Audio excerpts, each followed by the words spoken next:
नमस्कार। BA part प्रथम का पेपर प्रथम है ये।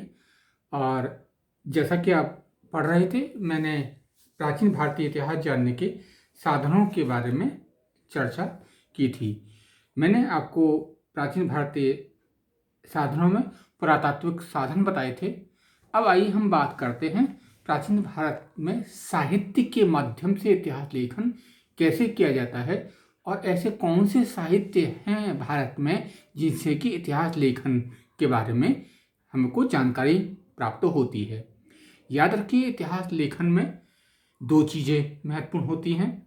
जब हम इतिहास किसी घटना के बारे में जानना चाहते हैं तो हमको इस बात की जानकारी होनी चाहिए कि या तो हमारे पास ज़मीन पर मौजूद कोई साक्ष्य हो या फिर हमारे पास उसके बारे में कोई लिखित सामग्री हो। अगर हमारे पास कोई ज़मीनी साक्ष्य मिल जाते हैं, कोई स्मारक मिल जाता है, कोई सिक्के मिल जाते हैं, तो हम इतिहास की कल्पना कर सकते हैं।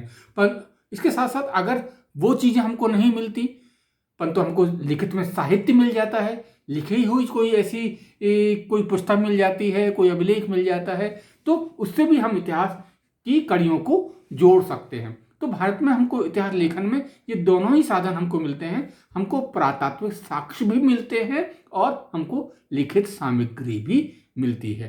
परंतु याद रखिए, इतिहास के निष्पक्ष लेखन में जरूरी है कि ये दोनों अगर मिल जाए, हमको जमीन पर मौजूद पुरातात्विक साक्ष्य मिल जाए और साक्ष्यों की पुष्टि के लिए साहित्य भी मिल जाए, तो इतिहास को हम प्रामाणिक रूप से लिख सकते हैं।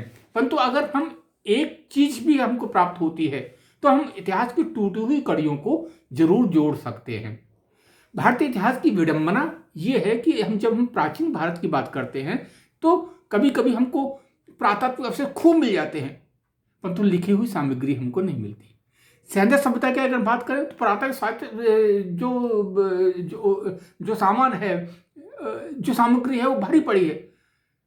स्नानागार, अन्नागार, गोदी, पता नहीं क्या क्या, नालियाँ, सड़कें, महल, क्या क्या हमको मिल जाता है, परंतु हमको लिखित में तो कुछ नहीं मिलता।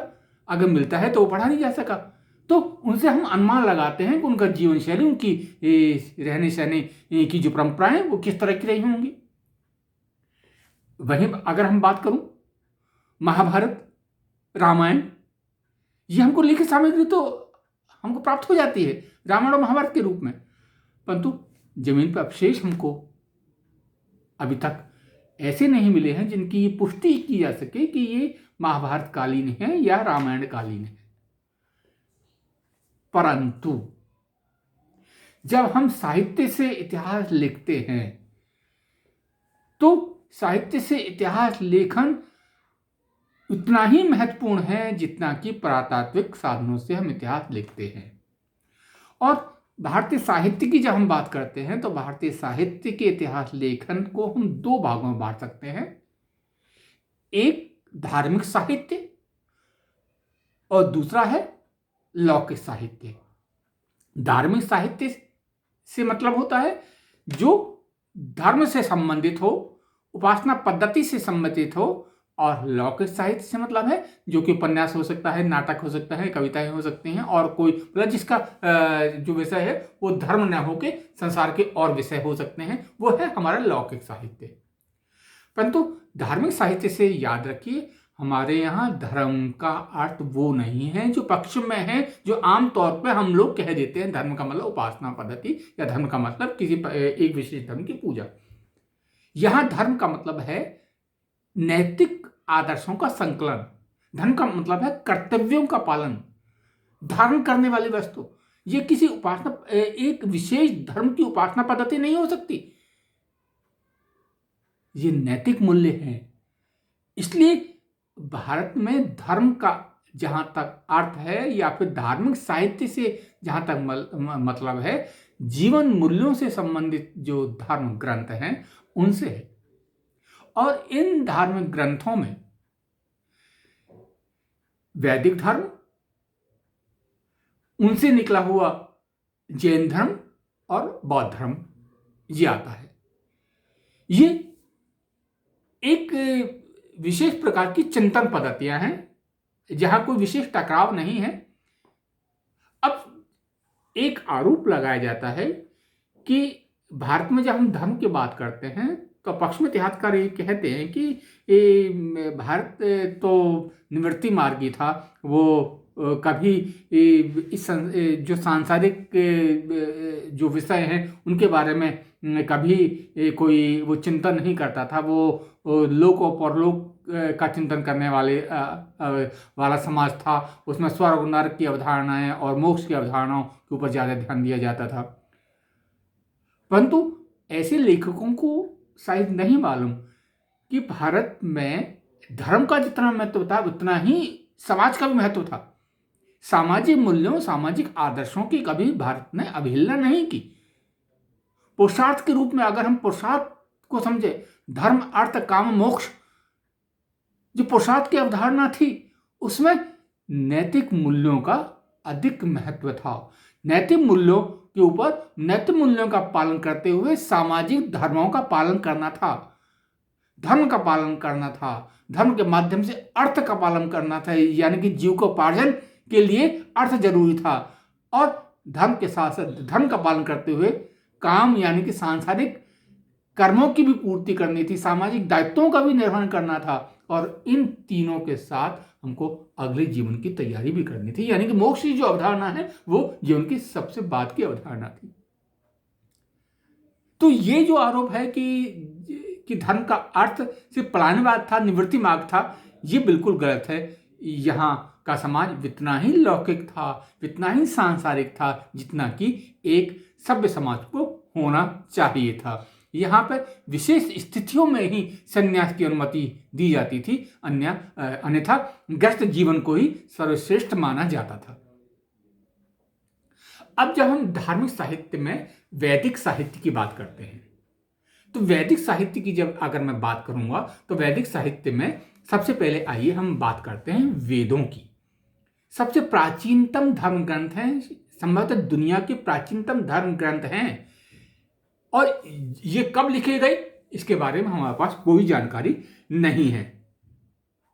और जहां तक वैदिक साहित्य का अर्थ है उसमें 4 वेद आते हैं, ऋग्वेद, सामवेद, यजुर्वेद और अथर्ववेद। कौन कौन से वेद हैं? ऋग्वेद, सामवेद, यजुर्वेद और अथर्ववेद। ये 4 वेद हैं जो कि वैदिक साहित्य के अंदर आते हैं और उसके बाद इनसे जुड़े हुए अन्य ग्रंथ भी आते हैं। वेद का मतलब क्या होता है? किसको कहते हैं वेद? वेद का मतलब है विद धातु से बना है। विद धातु का मतलब है विद का मतलब है जानना। किसको जानना? अपने आप को, ईश्वर को, ब्रह्म को। वेद ज्ञान की वो स्रोत हैं जो ब्रह्म को जानने का प्रयास करते हैं। विद धातु से बना है जिसका मतलब होता है जानना, ज्ञान का भंडार। ये वैदिक अर्थ था। वेद को अपौरुषेय कहा जाता था। अपौरुषेय मतलब जिसको किसी पुरुष ने नहीं लिखा हुआ, जिसको किसी पुरुष ने नहीं लिखा। समाधि की साधना की अवस्था के अंदर भारतीय ऋषि मुनियों को जो ज्ञान प्राप्त हुआ, ईश्वर के जो ज्ञान प्राप्त हुआ, वो वेदों में संचित है। वो मनुष्य के द्वारा निर्मित नहीं है, वो अपौरुषेय है, सीधे ईश्वर से प्राप्त हुआ है। किसी मनुष्य ने उसको नहीं प्राप्त किया है, मनुष्य ने उसको नहीं लिखा है, इसलिए उसको वेदों को हमारे यहाँ अपौरुषेय कहा जाता है। वेदों को श्रुति कहा जाता है, वो सीधे ईश्वर के द्वारा सुने गए थे, ईश्वर के द्वारा ही वो लिखे गए, ईश्वर के द्वारा ही उनको ऋषियों के माध्यम से सुना गया था। यानी कि ईश्वर ने अपनी वाणी के माध्यम से, अपने ज्ञान के माध्यम से, अपने प्रकाश के माध्यम से उन ऋषियों को दिया था और ऋषियों ने उन मंत्रों को, उस ज्ञान को हमारे सामने रखा था। तो वेद जो है वो अपौरुषेय है, वेद जो है वो श्रुति भी है।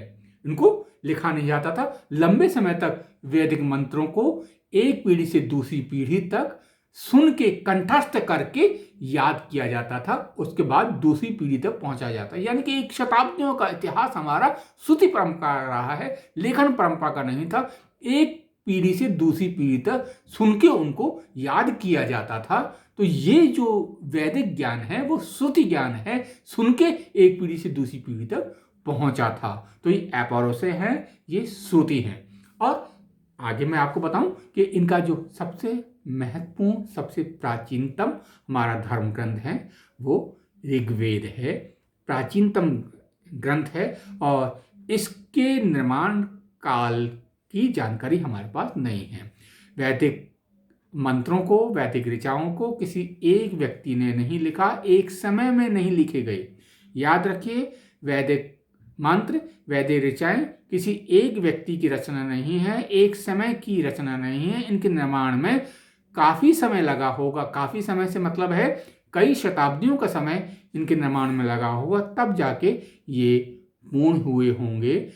कई पीढ़ियां बीत गई होंगी, कई ऋषि मुनि इसमें खप गए होंगे, तब जाके ये वैदिक ऋचाएं, वैदिक मंत्र पूरे हुए होंगे। मैं आपको बता रहा था कि ऋग्वेद संपूर्ण ऋग्वेद जो है 10 खंडों में विभाजित है। और ऋग्वेद के जो खंड हैं उनको मंडल कहा जाता है। मंडल क्या है? ऋग्वेद के खंडों को मंडल कहा जाता है।